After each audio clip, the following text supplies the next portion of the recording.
LS मराठीच्या live bulletin मध्ये आपलं स्वागत। सुरुवातीला पाहूयात हेडलाईन्स। महाराष्ट्राची संस्कृती महिलांचा आदर करणारी। सुनेत्रा पवारांबाबत काँग्रेसनं वापरलेला शब्द दुर्दैवी। विधानसभा अध्यक्ष राहुल नार्वेकरांची काँग्रेसनं वापरलेल्या गुंगी गुडिया या शब्दावर प्रतिक्रिया। शिवसेना पक्ष आणि चिन्हावरील आजची सुनावणी संपली। आता यावर सुप्रीम कोर्टात उद्या होणार पुन्हा सुनावणी। काँग्रेसकडून उपमुख्यमंत्री सुनेत्रा पवारांचा गुंगी गुडिया उल्लेख। काँग्रेस विरोधात बुलढाणा, सांगलीसह इतर ठिकाणी आंदोलन। हर्षवर्धन सपकाळांनी माफी मागावी, आंदोलकांची मागणी। भिवंडी शहरात खड्ड्यांचा कहर। रुग्णालयात पोहोचण्यापूर्वीच रिक्षामध्येच गर्भवतीची प्रसूती। आई आणि बाळ दोघेही सुखरूप। पुण्यातील कोरेगाव पार्क मुंढवा रस्त्यावर वाहतूक कोंडीतून पुन्हा एकदा हाणामारी। परिसरात काही काळ तणावाचं वातावरण।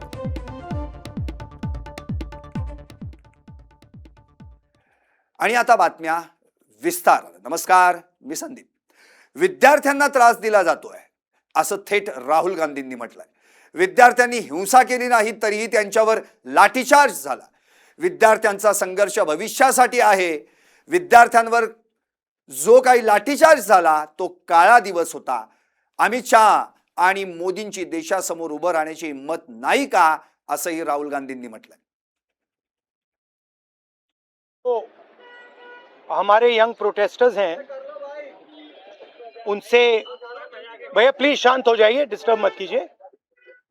जो हमारे यंग प्रोटेस्टर्स हैं अलग अलग स्टेट से, उनसे मेरी अभी मीटिंग हुई थी, डिस्कशन हुआ था, फ्रैंक डिस्कशन। सबसे पहले मैं इनके जैसे जो हजारों यंगस्टर्स हैं इनका और उनका धन्यवाद करना चाहता हूं कि ये कॉन्स्टिट्यूशन के लिए लड़े, एजुकेशन सिस्टम के लिए लड़े और इंडिया के फ्यूचर के लिए लड़े। मेन डिस्कशन वायलेंस पे था, हिंसा पे था, और इनका कहना है कि इन्होंने किसी पर हिंसा नहीं की, मगर इनका नॉन स्टॉप हरासमेंट हो रहा है। इनको धमकाया गया और इन पर लाठियां चलाई गई, इनको मारा गया। तो मैं चाहूंगा कि दो शब्द। आणि आता बातमी अमरावतीतून। अमरावतीत सासूनं आपली किडनी दान केली। कुणाला तर जावयाला, आणि यामुळे जावयाला जीवनदान मिळालं। मुलीचा संसार वाचवण्यासाठी एका आईनं स्वतःची किडनी दान करत जावयाला नवजीवन दिलं आणि तिचा संसार वाचवला। अमरावतीच्या सुपर स्पेशालिटी हॉस्पिटलमध्ये 40 वर्षीय देवानंद किसन चव्हाण यांच्यावर यशस्वीरित्या किडनी प्रत्यारोपण करण्यात आलं। पारडी तालुका अचलपूर येथील देवानंद यांची 10 वर्षांपूर्वी मुंबईत किडनी प्रत्यारोपण शस्त्रक्रिया पार पडली होती। मात्र काही वर्षांनी ती किडनी निकामी झाली। त्यांना पुन्हा डायलिसिसचा आधार घ्यावा लागत होता। मुलीचं भविष्य डोळ्यासमोर ठेवत सासू रंजना श्रीराम सोळंके यांनी स्वतःची एक किडनी दान करण्याचा निर्णय घेतला। आईनं आपल्या मुलीचा संसार वाचवण्यासाठी घेतलेला हा निर्णय सर्वांसाठी प्रेरणादायी ठरलाय। जिल्हाभरातून या आईचं कौतुक होत आहे। या काळात साधं कोणी कोणाची मदत सुद्धा करत नाही। अशातच अमरावतीमधून एक प्रेरणादायी बातमी समोर आली आहे, ज्यामध्ये सासूने आपल्या मुलीचा संसार वाचवण्यासाठी जवळला चक्क किडनी दान केली। हे संपूर्ण शस्त्रक्रिया जी आहे ती अमरावतीच्या सुपर स्पेशालिटी हॉस्पिटलमध्ये पार पडली आहे। आपल्यासोबत याच विषयावर बोलण्याकरता डॉक्टर सुद्धा आहेत। डॉक्टर साहेब, काय सांगाल, कशा पद्धतीची संपूर्ण हे शस्त्रक्रिया पार पडली आणि काय नेमकं कशा पद्धतीचं संपूर्ण हे प्रकरण? हे विभागीय संदर्भ सेवा रुग्णालय सुपर स्पेशालिटी हॉस्पिटल या रुग्णालयामधली 75वी किडनी ट्रान्सप्लांट शस्त्रक्रिया यशस्वी प्रकारे पार झालेली आहे। 75मध्ये असं महत्व आहे की याच्या रुग्णाची पहिली किडनी ट्रान्सप्लांट हे 10 वर्ष अगोदर मुंबई इथं झाली होती। पण तोपर्यंत 10 वर्ष चांगली होती किडनी आणि ते काम पण चांगल्या प्रकारे करत होती. तेव्हा त्यांच्या आईनं त्या मुलाला किडनी दिली होती. पण आता काही दिवसात त्यांची किडनी खराब झाल्यामुळे त्यांनी आमच्या इथं संपर्क साधून त्यांची किडनी चांगली काम करत नसल्यामुळे आणि एकतर आईना दिल्यामुळे तर आम्ही विचार करत होतो की कोणाची किडनी घ्यायची. तर त्यांच्या सासूबाईंना पुढाकार घेऊन आपल्या इथं मी किडनी देते म्हणून असं बोलले होते आणि त्यांनी ते तशी प्रकारे बोलून त्यांनी ते ऍक्शन केली आणि सासूची किडनी जवायला मिळालेली आहे. रायगडच्या कर्जतमधील प्रादेशिक कृषी संशोधन केंद्राला विधानसभा अध्यक्ष ॲडव्होकेट राहुल नार्वेकर यांनी भेट दिली. नार्वेकरांनी विद्यार्थ्यांसोबत भात शेती लावण्याचा आनंद घेतला. विधानसभा अध्यक्ष ॲडव्होकेट राहुल नार्वेकर यांनी स्वतः शेतात उतरून भात शेतीची रोपं लावली. कृषी संशोधन केंद्राची माहिती देखील घेतली. भात शेती लागवड केल्यानं विधानसभा अध्यक्ष राहुल नार्वेकर यांच्या सोबत संवाद साधलाय आमचे रायगडचे प्रतिनिधी प्रसाद अटक यांनी. भात शेतीचा आणि माझं नातं हे अत्यंत जुनं आहे.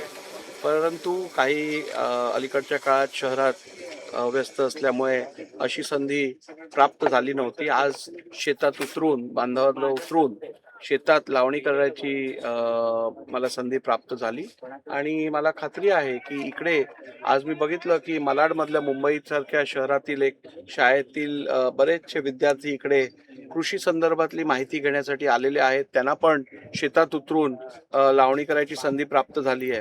पुस्तकात वाचून जेवढं ज्ञान मिळतं तेवढंच किंवा त्याच्यापेक्षा अधिक ज्ञान इकडे येऊन हा अनुभव घेऊन त्यांना प्राप्त होईल अशी मला खात्री आहे. त्यामुळे मी शहरातील सर्व शाळांना ही आग्रहाची विनंती करीन की त्यांनी सहलीसाठी अशा केंद्रांमध्ये त्यांच्या विद्यार्थ्यांना आणून त्यांना शेतीचा हा अनुभव प्राप्त करून द्यावा, जेणेकरून त्यांना एकूण निसर्गाचा संपूर्ण अभ्यास करता येईल. ॲग्रिकल्चर शेती संदर्भात त्यांना माहिती प्राप्त होईल आणि या शेतीत भिवंडीतील डॉक्टर APJ अब्दुल कलाम पुलावर अक्षरशः खड्ड्यांचं साम्राज्य पाहायला मिळत आहे. नागरिकांनी हे खड्डे बुजवण्याची मागणी केली आहे. भिवंडीतील अंतर्गत रस्त्यांची अक्षरशः दुर्दशा झाली आहे. सर्व रस्त्यांवर भले मोठे खड्डे पडलेत. त्यामुळे येथील वाहन चालकांकडून संताप व्यक्त होतोय. खड्डे बुजवण्याची मागणी होतीये. भिवंडीतील उड्डाण पुलावर खड्ड्यांचं साम्राज्य झालंय. रस्त्यांची अक्षरशः चाळण झाली आहे. त्यामुळं दुचाकी वाहन चालकांना अपघाताचा धोका वाढलाय. चारचाकी वाहन चालकांना गाडी दुरुस्तीचा खर्च येतोय. अर्थातच या मिळालेल्या माहितीनुसार भिवंडी शहरातील अंतर्गत रस्त्यांसाठी भिवंडी महापालिकेनं रस्त्यांच्या डागडुजीकरिता तब्बल 3 कोटी रुपये खर्चूनही रस्त्यांची अवस्था मात्र बिकटच आहे. नागरिकांमधून संताप व्यक्त होतोय. नुकतंच भिवंडी तालुक्यातील राहनाळ येथे 46 वर्षीय सुनीता पाल या महिलेचा खड्ड्यामुळे मृत्यू झाला होता. एकीकडे सार्वजनिक बांधकाम विभाग रस्ते दुरुस्तीकडे दुर्लक्ष करत असताना दुसरीकडे मात्र महापालिका रस्त्यातील खड्डे दुरुस्तीबाबत कधी पावलं उचलणार असा सवाल आता नागरिकांमधून उपस्थित होतोय. याचाच आढावा घेतलाय आमचे प्रतिनिधी सुमित घरत यांनी. की मोठ्या प्रमाणात खड्डे पडले आहेत आणि या मोठ्या प्रमाणात पडलेल्या खड्ड्यांमुळे या ठिकाणी वाहन चालक असतील, प्रवासी असतील, सर्वांनाच आता या ठिकाणी फटका बसत आहे. आपण आता आहोत भिवंडी शहरातील डॉक्टर APJ अब्दुल उड्डाण पुलावर आणि या ठिकाणी उड्डाण पुलावर भले मोठे खड्डे पडले आहेत. तसेच या पुलाची अतिशय दुर्दशा झालेली आहे आणि पूर्ण पूल या ठिकाणी कमकुवत झाल्याचे या ठिकाणी आपण आणि या ठिकाणी जे प्रवासी असतील, जे वाहन चालक असतील, या ठिकाणी ते संताप व्यक्त करताना दिसत आहेत. भिवंडी वाडा रस्ता एक साइड झालेले आहे पूर्ण. बाकी भिवंडीवरून वाड्यावरून इकडे येताना फार रस्ता खराब आहे आणि नदी नाक्यावरचा मोठ्या प्रमाणात ब्रिज आहे ते एका साईडला पूर्ण वाहन उभी आहेत आणि खड्डे पण पडलेले आहेत. आणि तसाच वंजरपट्टीवरचा ब्रिज आहे तिथं अतिशय रस्ता खराब झालेला आहे. ब्रिज वरची डांबर राहिलेलेच नाहीये, पूर्ण सिमेंट कॉन्क्रीटच राहिलेले आहे. मोठ्या प्रमाणात खड्डे पडले, त्याच्यामुळे वाहन चालकांना मोठ्या प्रमाणात त्रास होतो आणि गाडीला पण इतर खर्च येतो. त्याच्यामुळे शासनाने लवकरात लवकर याच्यावर कारवाई करून किंवा योग्य ते निर्णय घेऊन याच्यावर लवकरची लवकर रस्ता बनवायला पाहिजे. उपमुख्यमंत्री एकनाथ शिंदे यांच्या रडारवर सध्या त्यांच्याच पक्षातले 4 मंत्री आहेत. पण आता विधान परिषद आमदार अंबादास दानवे यांनी सवाल केलाय की या 4 मंत्र्यांवरतीच शिंदे नाराज का? सर्व मंत्र्यांवरती खरं तर शिंदेंनी नाराज व्हायला पाहिजे. सगळे मंत्री स्वार्थाच्या पलीकडे आहेत का? अंबादास दानवेंची उपमुख्यमंत्री शिंदेंवर ही टीका. आता 4 मंत्र्यांवरतीच शिंदे नाराज का? सर्व मंत्र्यांवरती शिंदे नाराज असायला पाहिजेत, असं या ठिकाणी अंबादास दानवे यांनी म्हटलंय. खरं तर राज्यातील परीक्षा व्यवस्थेसह विविध मुद्द्यांवर त्यांनी यावेळी भाष्य केलं. अभिजित दीपके यांनीही परीक्षा व्यवस्थेसारख्या महत्त्वाच्या विषयांकडे लक्ष देण्याची गरज असल्याचं त्यांनी म्हटलंय. या संदर्भात अंबादास दानवे यांच्याशी बातचीत केली आमचे प्रतिनिधी निरंजन कामत यांनी. आधी स्वतःवरच नाराज राहिलं पाहिजे, कारण भारतीय जनता पार्टीची चाकरी करून करून करून अमित शहा वगैरेंचे पाय धुवून धुवून खरं तर त्यांचं काय अस्तित्व उरलं हा प्रश्न त्यांनी स्वतःला विचारला पाहिजे. त्यामुळे स्वतःचीच भूमिका अशी असताना दुसऱ्यावर नाराज राहण्याचा अधिकार कोणालाही राहत नाही असं मला तरी वाटतं. हे काय हरकत नाही, काँग्रेस जनता पार्टीने येणाऱ्या काळामध्ये आंदोलन तर झालं, पण तो आंदोलन फक्त एका व्यक्तीच्या राजीनाम्याच्या पुढे जाऊन मूलभूत ज्या व्यवस्था आहे, आपल्या परीक्षा व्यवस्था, तरुणांचं भवितव्य, तरुणांचा येणाऱ्या काळातल्या आपला भारत घडवण्यासाठीचं त्यांचं जे काही त्यांच्याकडून अपेक्षित आहे, या कामासाठी सुद्धा काँग्रेस जनता पार्टीनं काम केलं पाहिजे असं मला तरी वाटतं आणि ते करतील.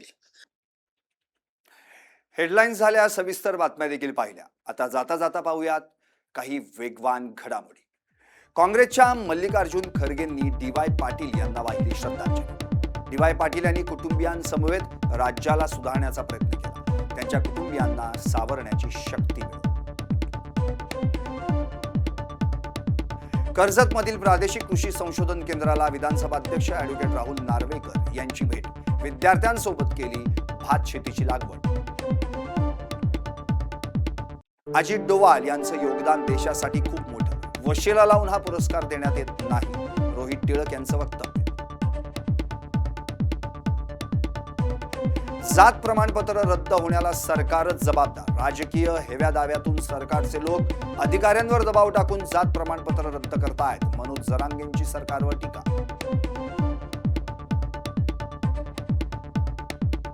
मुंबई गोवा महामार्गावर भीषण अपघात, 23 वर्षीय तरुणाचा मृत्यू, पुढील तपास सुरू. पुणे जिल्ह्याच्या खेड तालुक्यातील पश्चिम भागाला जोडणाऱ्या करंज विहिरे वांद्रा रस्त्याची दुर्दशा. रस्ते दुरुस्ती न केल्यास नागरिकांचा आंदोलनाचा इशारा. पुण्यातील टाकळी हाजीत अल्पवयीन मुलीवर अत्याचार प्रकरणी खळबळ. तडजोडीच्या बैठकीत महिलांना मारहाण, 15 जणांवर गुन्हा दाखल. नाशिकमधील लासलगाव येथील साईनगरमध्ये रस्त्यावर खड्ड्यांचं साम्राज्य. वाहन चालक आणि विद्यार्थी त्रस्त. रस्ता दुरुस्त करण्याची नागरिकांची मागणी. वसई आणि नालासोपारे रेल्वे स्थानकांदरम्यान नाट्यमय घडामोडी. मानसिक रुग्ण तरुणानं लोकल ट्रेन थांबवल्या. मोठ्या प्रयत्नांनंतर त्या तरुणाला रुळांवरून सुरक्षितरित्या बाजूला करण्यात आलं. भंडाऱ्याच्या डोंगरीत जळालेल्या अवस्थेत मतदार ओळखपत्र आढळली. परिसरात एकच खळबळ. दोषींवर कठोर कारवाई करावी, नागरिकांची मागणी. आणखी काही विशेष घडामोडींसाठी पाहत रहा LS मराठीचं लाईव्ह बुलेटिन.